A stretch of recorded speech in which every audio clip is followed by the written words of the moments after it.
Tréistó ámacha san ostar, dil art maile, agus bhí sé níos cróga agus níos corrata ná riamh. Chur art olca Abraham Morris de ríis, nuair a fuair sé héin agus a chapel in Caoineadh fearr Morris ag fiochan Wadarua I Múscaí.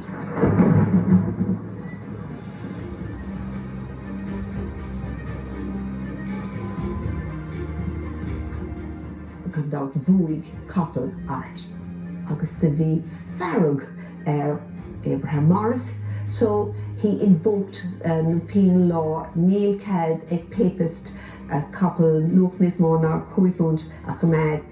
He imposed a compulsory purchase of £5 for the horse. So gur gár art Laoghaire agus near hoog sé an couple necker an sin hoog art Laoghaire a whip agus bhuail sé Abraham Morris.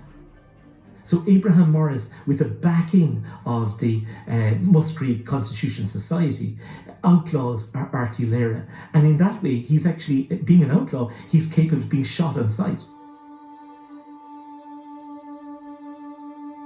A garú láide bheltainna 1773, thula art gur an Morris de mun gnó is ráid an bhuilean.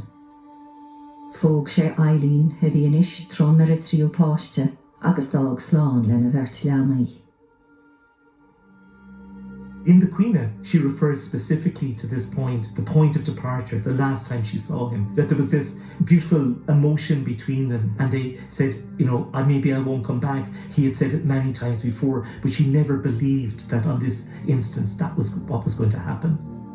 Ma charahú is ma hangah, nuair a gá sé mach an gata, duine sé reis go tapig de fógas do dhís leanamh, de fógas mise bhar a baise, dúiríis a Eileen airigid hasamh agus cuirdamh nóch an taisce go luminach is go tapig.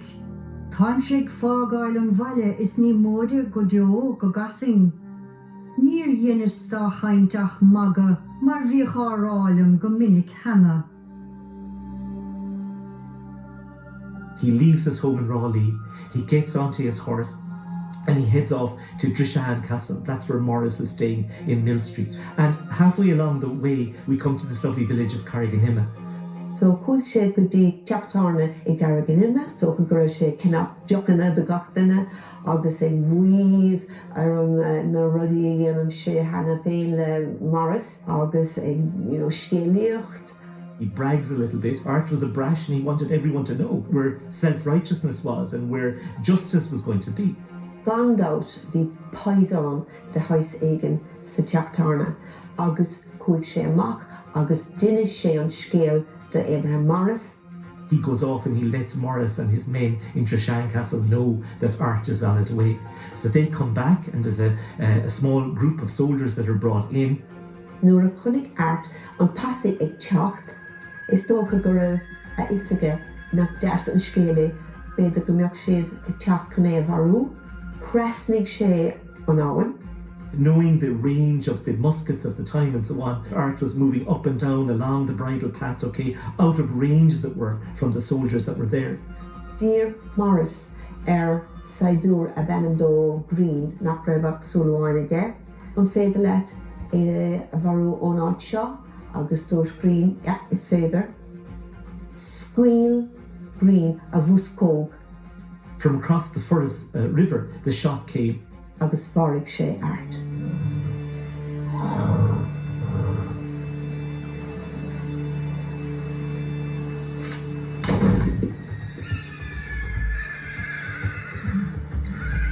Hit Art den chapel agus dimig an capel ais go Raleigh go tapig agus a féidir lé. Eileen Dove always knew that her husband was living on the edge. She didn't know what was going to happen that day, but as soon as she saw the horse returning back to Raleigh, coming into the yard, its saddle covered with blood, its reins down on the ground. Agus an son tá isaché, hamid hydra beor, tá droch rod tréist tarlaint. Léim si 3 uair, léim bháin go dtí an doras an cé léim eile go dtí an gata agus an 3 léim an gapel. Agus an tiiscint a bhí ag an láir san chun a howard harneis, díreach go dtí a grá. And the horse brought her back to the spot where Art lay dead on the ground. And it's at that point, the deep Gaelic emotions, the learning and the inherited view of death fills her, and she immediately launches into the Caoineadh, into this magnificent lament for her loved one.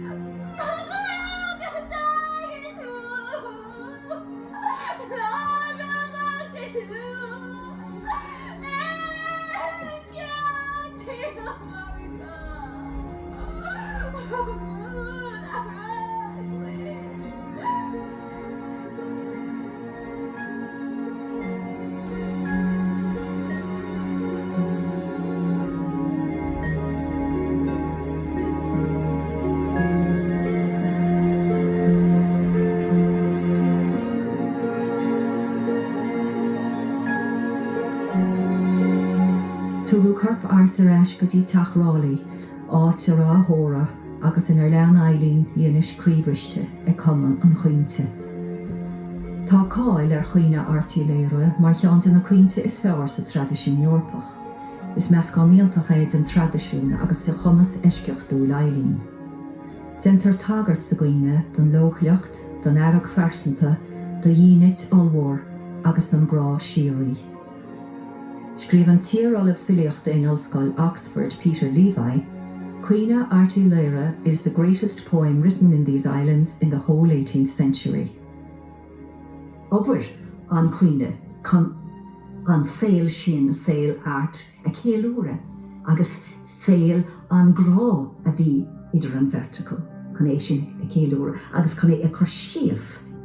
We know from all of the research on grief how important it is to talk about the person in all their aspects, not to sanitize them, to talk about the funny parts, the parts that annoyed you, the parts that you loved. In times past, if a parent died, you wouldn't talk about that parent, and it was considered a way of helping the child forget and move on. But we know that that's so wrong, and I can't help but think of Eileen and Art's children hearing this Caoineadh and hearing their father spoken of and sung of in this way, and how much it must have helped them in their own grief. Síle manéir na bhfuilmid má go leor ag an bás. Cénach bhfuilmid I dul go dtí an aglis nó anad chuid dí doing. Bhfuilmid go léir ag socrid agus ag seasamh le daoine in aig an bhós. Over time, people have begun to grieve in Ireland in a sort of a way which takes time. We give time to death. We look after the dead person and we stay with them, and in their presence we talk about them. And that process of catharsis, that process of expunging our happy times, I suppose is a counterbalance to the sorrow that we feel. And within that, we're kind of remembering in our own way the notion of the Caoineadh. The Caoineadh is the formalized ritualistic activity that went on in the past. And I think that when we think about this example of the Caoineadh Artí Laoghaire, we have that same sort of idea of loss and happiness, that's what's going on there. In there, you're remembering the good times, but you're also accentuating what is gone. And that's the kind of the real sort of sadness and the love. Fisciún Eileen Dómh go buiteach duine éigean an chorp, so dailech an chéad uair I relic Ginnamarcha, agus heastig ó muintir bíon ó léire go nailech é Kilcrea a bhí manistruach Kilcrea. Ach ní raibh cad ag na Caitleacha corp eilech in áit táchta cosúil le sin. So curach é sa dara uair I barc Inacha le Kilcrea. Aged 26 years. It really is a tragedy, and one of the reasons I think why it resonates so strongly in people's minds today, that this is someone cut down in their prime. Go dtí an látán Johan, níl is ein conna sa cha Eileen a síl tréis bháis grá crí. Rinne garwach Eileen agus Art staidir ar a dlí, agus has sé gúlan a hólan le Daniel O'Connell ag na slógaí olmhóra le linn na trodda dóscailt na gatreachach.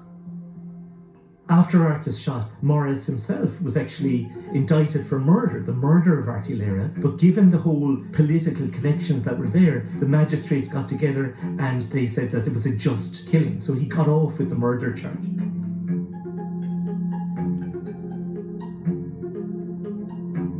But that wasn't good enough for the O'Learys. Art's brother Cornelius took it upon himself to enact the revenge that was there. So he found out that Abraham Morris was lodging in Cork. Chuig sé go Hammond Lane istigh I Gorcaigh, chunig sé Morris a tríd an óg agus scuil sé orchart ná níor bharigh sé ach gortaíodh Abraham Morris go donna. From that injury, he died some 2 years later. So justice was sort of enacted at some point in time. Sa deire thóg Tailleach Art sa chorpa níos as a tála taobh muid bhálaí Chilcré. Agus eile cuaid an tríú thuair taobh isté de hallan na Manastrach. Is úntach an áis Kilcreab, tá sé go fíorálaigh agus tá tuama an inar áis an bhfuil sé curtha agus tá focail scríofa an tuama agus sin na focail ná Art O'Leary, generous, handsome, brave. Slain in his bloom, now lies in this humble grave.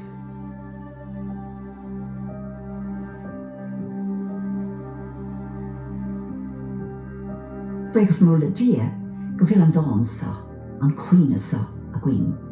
Mar tháina focail, tháina smaointe, tháina crí atá istíigh an dáin, tá sé comhláidir agus go mbeidh an dáin sa ann go deo, an éidir an mídne in san uig beidh an dáin sa ann, mar dáin a céiliúran, grá den chéad sco.